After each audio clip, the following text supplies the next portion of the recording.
Rádio Hora, agora é 12h26, estamos de volta com o Giro Notícias e neste bloco estamos recebendo aqui em nossos estúdios da Rádio Hora o candidato do Novo a vice-presidente da República, deputado federal por Minas Gerais, Thiago Mitrô. Ele que é formado em administração, tem certificado do Programa de Desenvolvimento de Lideranças da Harvard Business School e é presidente da Frente Parlamentar da Reforma Administrativa e líder do Livres, Rápidos e Renova BR. Muito prazer conversar contigo, recebê-lo nesta tarde aqui no Giro Notícias, Thiago. Eu agradeço, Beatriz. Um prazer estar aqui com você, Evelyn, Arthur, falando com os ouvintes aqui de Campo Grande, novamente aqui na capital do Mato Grosso do Sul. Grande prazer. Boa tarde, Thiago. Mineirinha chegando por aqui numa cidade mineira, né? Fundada por José Antônio Pereira, lá do Triângulo. Isso aí. O prazer enorme estar aqui. Obrigado por nos receber. E no receptivo aí, primeiro dia aqui, trazendo a campanha do Dávila aqui nos debates aí, tem chamado a atenção, enfim, pelas posturas, pelas ideias, pelas propostas. Como vai o partido aqui, o Novo, no Mato Grosso do Sul, nesse processo 2022 aí? Arthur, estamos com uma chapa muito boa aqui para deputados federais, né? São 6 candidatos aqui de Campo Grande, Corumbá e também da região de Dourados. Estão na expectativa da gente conseguir fazer nosso primeiro deputado federal, não só do Mato Grosso do Sul, mas do Centro-Oeste. Ainda não temos federais aqui da região, né? Então vim aqui não só para trazer o nome aí do nosso candidato a presidente, Felipe Dávila, mas também e divulgar os nossos deputados federais, que, modéstia à parte, obviamente, como líder da bancada do Novo na Câmara dos Deputados, sou suspeito para falar, mas essa primeira bancada do Novo lá na Câmara tem feito um trabalho incrível.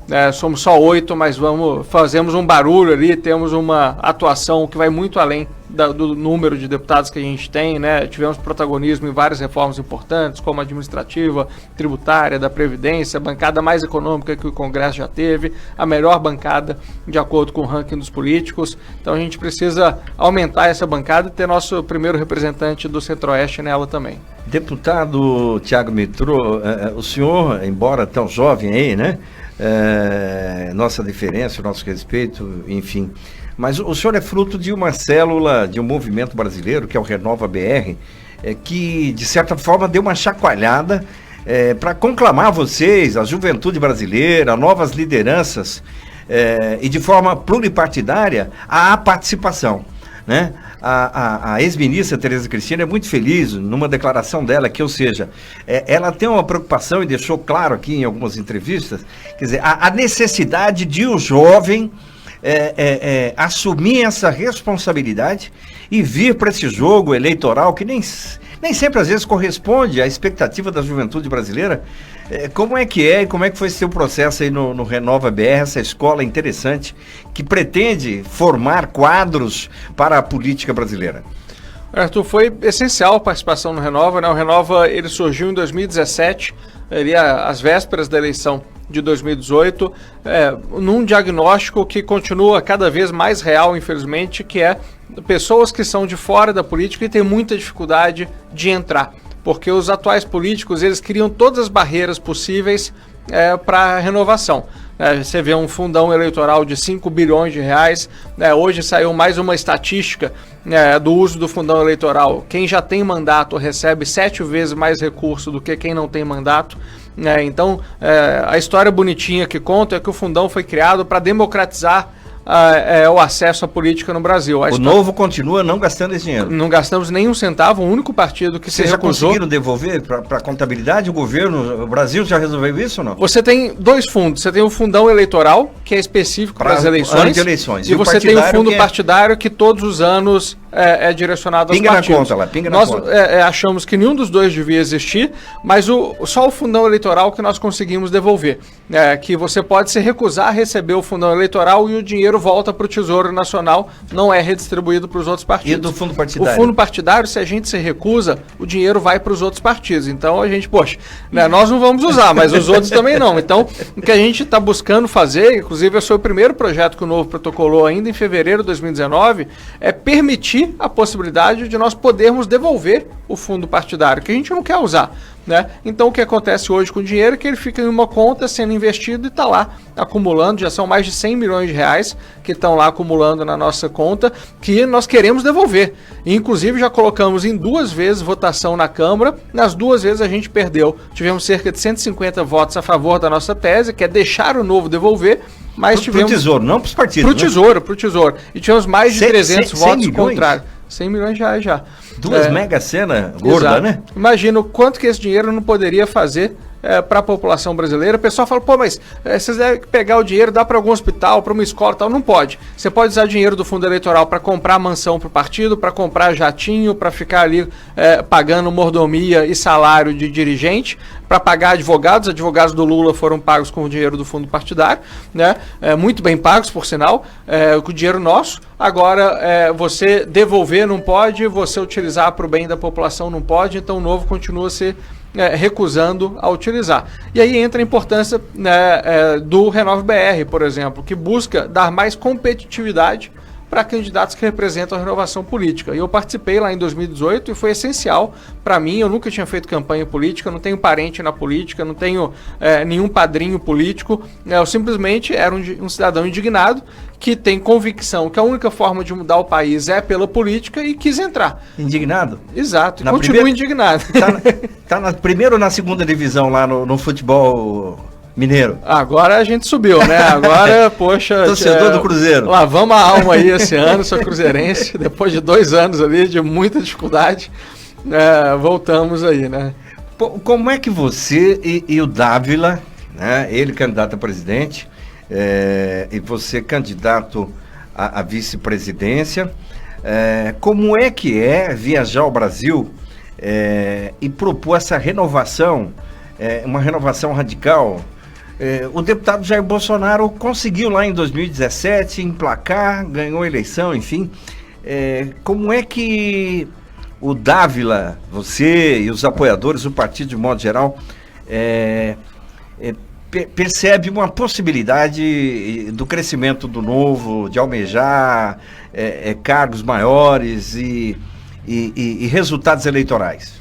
Olha, Arthur, como você falou, eu tenho rodado aí o Brasil, né, nesses últimos 2, 3 meses, a segunda vez que eu venho aqui ao Mato Grosso do Sul. Nesse meio tempo eu estive no Rio Grande do Sul, no Piauí, em Pernambuco, Espírito Santo, enfim, Minas Gerais, obviamente, que é minha casa, né, e o que eu vejo primeiro, um alinhamento imenso entre os nossos candidatos. A gente tem quase 500 candidatos esse ano concorrendo à eleição do Piauí ao Rio Grande do Sul, e é um alinhamento e uma vontade genuína de mudar o Brasil muito grande, né? Nossos candidatos não estão ali querendo entrar na política simplesmente para fazer politicagem, para empregar os seus aliados políticos e coisas assim. A gente está entrando na política ou continuando na política, como é o meu caso, que já estou agora há 4 anos, né, para realmente mudar o Brasil.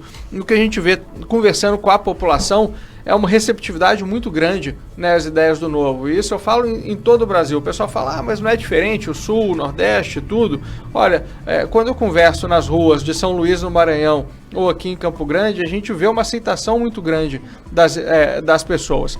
O grande desafio da candidatura minha e do Felipe Dávila é nos tornarmos conhecidos, porque as pessoas realmente, especialmente nesse cenário da eleição presidencial hoje, acham que só tem 2 opções para presidente da República, né? Ou é Lula se você não gosta de Bolsonaro, ou é Bolsonaro se você não gosta do Lula, e muita gente que não gosta de nenhum dos dois, mas acha que tem que fazer a escolha do mal menor. E a gente busca colocar para as pessoas, olha, quem escolhe o mal menor ainda assim está escolhendo o mal. A gente tem que colocar na presidência da República alguém que vai fazer o Brasil esquecer esses 2 líderes políticos que disputam a eleição desde o final da década de 80. Lula e Bolsonaro participaram... O Lula esteve praticamente em todas, né? Exato, o Lula e o Bolsonaro também, né? Ele se candidatou primeiro ausente em 2010 e 2014, quando a candidata foi a Dilma. Em 18 porque ele estava preso. Mas em 18 ele era o candidato inicialmente, né? Eles fizeram aquele teatrinho todo lá. Então, e o Bolsonaro, desde o final da década de 80, 88, quando se candidatou a vereador no Rio pela primeira vez, participa de eleições a cada 4 anos, né? Poxa, eles tiveram a chance e não conseguiram fazer a transformação que o Brasil precisa. Eu gostaria muito que o governo Bolsonaro tivesse dado certo, mas vamos ser realistas, não deu. Senão o Lula não estava voltando com essa força toda. Agora vamos olhar um outro exemplo, o Romeu Zema, em Minas Gerais, que se elegeu também na última semana, lá em Minas em 2018, ninguém acreditava que ele iria chegar no segundo turno, quem diria se eleger governador, e lá o PT nem teve coragem de lançar candidato a governo esse ano, porque sabe que ia perder de lavada, né? Então a gente precisa eleger para presidente alguém como Felipe, que, assim como o Zema fez em Minas Gerais, vai fazer a gente esquecer o Lula, esquecer o PT, né? E eleger alguém que vai fazer o Brasil finalmente olhar para frente. Candidato, deputado, né?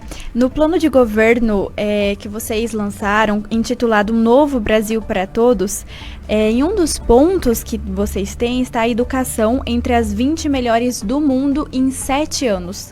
Como isso seria possível de ser feito? Perfeito, Beatriz. A gente vê que a educação brasileira está dominada por um debate que é improdutivo.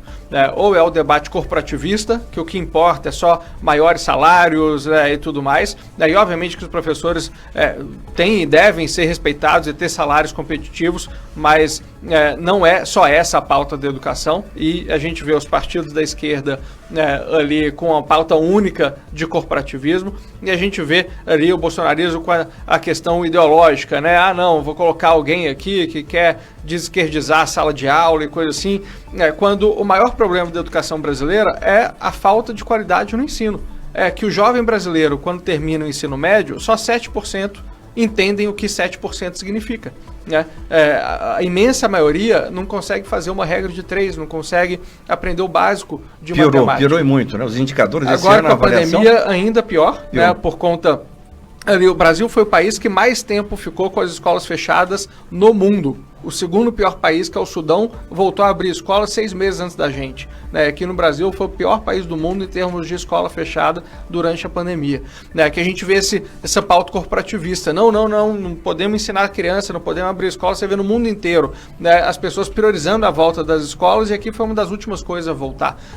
Então, primeiro, a gente tem que priorizar a aprendizagem. O objetivo da educação é formar cidadãos com autonomia para seguirem a vida e a carreira que eles quiserem. E para você ter autonomia de poder escolher sua profissão e tudo mais, você tem que aprender o básico. A sociedade toda cresce quando a gente tem as nossas crianças sabendo ler, escrever, fazendo conta, e tendo acesso básico ali à informação. E isso falta hoje no Brasil. Faltou no governo do PT, faltou no governo Bolsonaro. O que fizeram com o Ministério da Educação no governo Bolsonaro, assim, é lamentável. Além da falta de objetividade no aprendizado, todos os escândalos de corrupção que a gente viu dentro do MEC, com o oferecimento de barra de ouro para facilitar projeto, agora o escândalo que saiu semana passada do dinheiro dentro de pneu. A gente não pode fechar os olhos a isso. A educação brasileira, o Ministério da Educação e o governo federal tem que estar voltado para garantir que toda criança brasileira vai ter acesso à educação de qualidade, vai sair da escola aprendendo o que deveria ter aprendido. O que o nosso projeto quer nesse exame internacional que chama PISA, que é uma prova internacional que é feita com cerca de 80 países, que o Brasil está lá nas últimas posições, é colocar entre as 20 melhores. Como que a gente faz isso? Focando o objetivo da educação e ensinar para o aluno aquilo que ele deveria aprender. A gente já tem bons exemplos no país de alguns municípios, alguns estados que conseguiram dar saltos importantes na educação nas diferentes fases. Alguns focaram no ensino médio, outros focaram na alfabetização e por aí vai. O que a gente precisa é pegar esses exemplos e replicar esses exemplos para o Brasil inteiro, e com isso conseguir dar esse salto educacional. Rádio Hora, agora é 12h40. Com a sua permissão, candidato, nós vamos a um rápido intervalo e na volta continuamos com esse bate-papo aqui muito interessante. Não saia daí. Notícias. 12h45, segunda parte da entrevista com o jovem Thiago Mitrô, deputado federal da bancada mineira.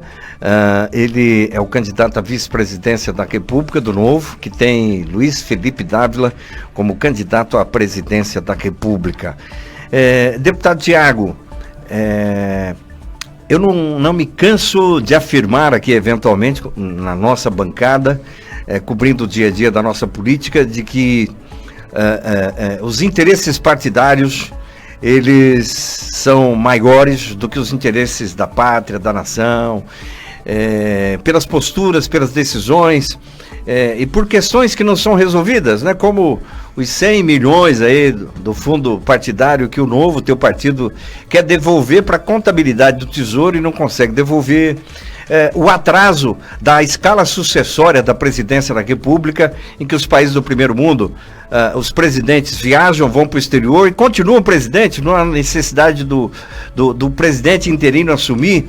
No Brasil, a viagem do presidente força o presidente da Câmara na escala sucessória, o vice-presidente da República, inventarem viagens para gastar o nosso dinheiro, dinheiro dos impostos, porque leis velhas, leis antigas não permitem que isso ocorra. Quer dizer, é o Brasil, o país vergonhosamente do atraso das lideranças velhas, né, desses partidos políticos, da podridão. Veja a soltura de um ex-presidente classificado como ladrão, preso, enfim, e que volta na cara lavada para disputar uma eleição à presidência da República. Quer dizer, quando a gente pisa, carimba o passaporte, chega lá fora, ou fala com amigos que moram no exterior, quer dizer, é esse Brasil do atraso que nos leva a colocar essa indignação. Só que essa indignação na hora do voto parece que o brasileiro acomoda, hein, deputado? Infelizmente, Arthur, aí, comentando esses dois pontos, né? Primeiro sobre essa história de todo mundo ter que viajar quando o presidente viaja, eu tenho um projeto de lei para acabar com isso. Já tem um projeto? Tenho. Envia isso aqui pra gente, vamos debater com a nossa bancada aqui. Apresentei esse projeto que hoje o presidente, ao sair do Brasil, se ele fizer uma viagem de até 15 dias, ele continua exercendo a presidência da República enquanto viaja. Quer dizer, a nação fica com dois presidentes, né? Tem uma coisa interessante. Um interino e um que está viajando, é uma o coisa presidente, feia, né? Ele viaja em geral para representar o Brasil, que nem o Bolsonaro foi na ONU na semana passada, foi na Inglaterra lá no enterro da rainha e tudo. Só que enquanto ele viaja para representar o Brasil, ele tecnicamente não é mais presidente, porque o presidente em exercício vira o vice, é o presidente da Câmara, que agora em época de eleição... Se quiser pode aprontar um monte, né? Também tem que sair. E acabou que nesse ano caiu ainda para o presidente do Senado, como ele não é candidato, ele pôde ficar no Brasil. Mas em 2018, com o Temer, como o Temer não tinha vice, né, porque ele era o vice da Dilma e tudo, o presidente do Senado e da Câmara eram candidatos, virava o presidente do Supremo, né, que virava o presidente do Brasil quando saía. Então, para mim, o presidente, onde quer que ele esteja no mundo, é o presidente do país. Ele consegue assinar coisas eletronicamente, ele tem meios de o boy presidencial tem toda a tecnologia para ele continuar. Na década de 40 que aconteceu alguma coisa, para o cara ter notícia que aconteceu alguma coisa no Brasil, demora 2 semanas, né? Hoje é tudo instantâneo. Então a gente tem um projeto. Envia esse projeto aqui para nossa produção, queremos repercutir esse projeto. Vou mandar, pode deixar. Tá devagar lá, mas com o apoio de vocês a gente consegue fazer ele andar mais rápido. Em relação a esses interesses partidários, né? Infelizmente é isso, os partidos no Brasil, a maior parte deles, o Novo é uma honrosa exceção, viraram ali balcão de negócios. Né? Você vê ali os partidos sem ideologia nenhuma, os partidos que eram da base do PT viraram base do Temer, viraram base de Bolsonaro, né? Qual que é a ideologia desses partidos para conseguir ser base de 3 governos tão diferentes assim, né? O que eles representam? Qual que é a parcela da sociedade, né, que eles querem representar no Congresso Nacional, nos seus governos e tudo? Não tem uma ideologia clara, né? Então é isso, é o partido do centrão ali, que dependendo de quem estiver no governo, vai apoiando, exigindo coisa em troca e coisa assim, né? E por isso que é tão importante a população, você aqui que nos ouve, né, olhar não só para o candidato que você gosta, especialmente para deputado estadual, deputado federal, mas olhe para o partido. Porque muitas vezes o seu voto para deputado não vai para o candidato que você escolheu, porque muitas vezes ele não vai ser eleito e aí vai ajudar a eleger um outro. Então é importante você conhecer o partido que esse deputado representa. Olha os 2 primeiros números do voto para deputado estadual, para deputado federal. Esses 2 números são muito importantes. E aqui vai uma dica: se começar com 30, seu voto está seguro. Porque não aconteceu a terceira via. O Novo... Da senadora daqui, né, Soraya Tronic, União Brasil, Sérgio Moro, o ex-ministro Luiz Henrique Mandetta, até Eduardo Leite, né, do PSDB, existia uma possibilidade de uma conferência de uma candidatura de terceira via, e que a imprensa boa, formadora de opinião, viam com bons olhos uma possibilidade. O que aconteceu de fato? Interesses partidários ou questões regionais, enfim. O que pesou aí, deputado, para que não ocorresse a terceira via, hein? Arthur, primeiro, a gente ainda tem 6 dias, né, para a esperança. Esse segundo turno aí do apocalipse. Então temos que trabalhar até lá. Vou pegar 2 exemplos para você. Um já mencionei, o Romeu Zema em Minas Gerais 2018, a essa altura do campeonato. Todo mundo tinha certeza que jamais ele iria para o segundo turno. E outro exemplo, eleição presidencial 2014, vocês devem lembrar, a essa altura do campeonato, o segundo turno ia ser entre Dilma e Marina Silva. O Aécio passou a Marina Silva ali na 14, última né? semana. A pesquisa que deu uma semana antes da eleição era Marina e Dilma no segundo turno. Aí o PT fez aquela campanha ali de metralhar a Marina derreteu, da mesma forma que eles estão fazendo com o Ciro agora. Pra gente ver que pro PT só interessa o PT. Eles ficam com a história, não, a gente representa democracia e tudo. Pô, que democracia é essa? Que vocês toda eleição repetem a mesma história de trucidar quem não tá com vocês. Mas então, enfim, acho que ainda temos essa possibilidade sim, real, já aconteceu em eleições anteriores de virada até domingo, então precisamos aí do apoio de todos no nome do Felipe Dávila, que é o único que, a meu ver, tem condições de derrotar o Lula no segundo turno. E o que aconteceu com essa composição que você mencionou, o próprio Felipe Dávila, há 1 ano e meio atrás, ele ainda não era candidato, ele virou pré-candidato ali em setembro. Ele está com mandato ou não? Não tem mandato, Não tem primeira mandato, vez que né? ele disputa a eleição. Então ele era ali setembro, outubro que virou pré-candidato, mas no primeiro semestre do ano passado, como cientista político, ele começou a organizar esses nomes todos que você mencionou, ainda tinha Dória, Moro, Mandetta, tinham vários desses nomes, curiosamente vários dos nomes aqui no Mato Grosso do Sul, a própria Simone e tudo. E começou a organizar. Aí quando começou a organizar, mas vamos assim, antes de pensar no nome, vamos pensar qual que é o nosso objetivo, o que a gente quer como país e tudo. Aí viu que os outros partidos estavam mais interessados em garantir o naco deles ali nesse jogo. Não, peraí, mas antes de definir o nome, eu preciso lançar alguém porque eu tenho que ter, aumentar o meu fundão eleitoral, eu tenho ali que eleger mais deputados para poder continuar ali com o meu grupo político e tudo assim. Aí ele relata que, olha, eu comecei a ver que o interesse desses nomes não era ali para construir uma alternativa para o Brasil. O interesse desses nomes era para manter o seu grupo político relevante. E aí ele resolveu ele mesmo ser candidato. Então, teve essa aproximação com o Novo, houve o convite do nosso partido a ele, e aí ele viu que, poxa, se eu não consigo ter convicção nas outras candidaturas, isso ficou provado porque a imensa maioria delas ficou pelo caminho, então eu vou construir um projeto alternativo aqui, e é isso que nós estamos fazendo e seguiremos fazendo até domingo. Rádio Hora, agora é 12h54, conversamos com o Thiago Mitrô, ele que é deputado federal por Minas Gerais e candidato do Novo à vice-presidência da República. Thiago, foi um prazer conversar contigo, conhecer suas propostas, as propostas do partido e boa sorte nesta caminhada. Eu que agradeço aqui, Beatriz, Evelyn e Arthur, pelo convite, pelo ótimo papo com vocês e fazer o convite aqui para os nossos ouvintes aqui da Rádio Hora entrarem no Google, digitar Felipe Dávila presidente, conhecerem mais aí do trabalho do Novo e assistirem na quinta-feira à noite o debate na TV Globo, que tenho certeza que não vão se arrepender de conhecerem aí nossas ideias, nossos candidatos.